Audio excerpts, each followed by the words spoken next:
Selon l'estimation ELAB pour BFM TV, Au soir du premier tour, grand élan de joie chez les militants vosgiens du mouvement En Marche réunis à Saint-Dié-des-Vosges. Même scène de liesse à Épinal dans le camp du Front National. Dans un scrutin qui s'annonçait serré avec une incertitude comme jamais pour une élection présidentielle dans la 5e République. On connaît enfin les deux noms des qualifiés du second tour. Emmanuel Macron avec 23,9% des suffrages et Marine Le Pen avec 21,7%.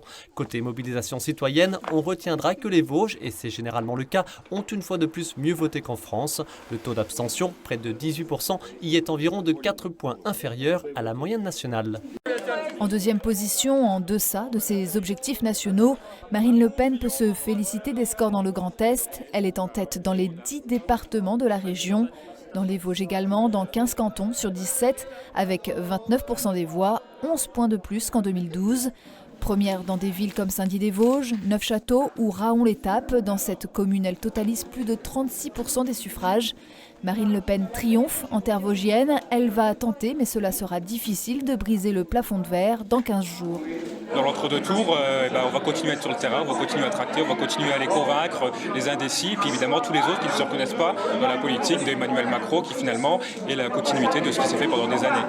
Alors quelle réponse donner aux électeurs? Serge Vincent, représentant vosgien d'Emmanuel Macron, et Jordan Gross-Cruciani pour Marine Le Pen seront sur le plateau de l'émission politique Place Publique de Vosges Télévisions ce vendredi dès 20h45.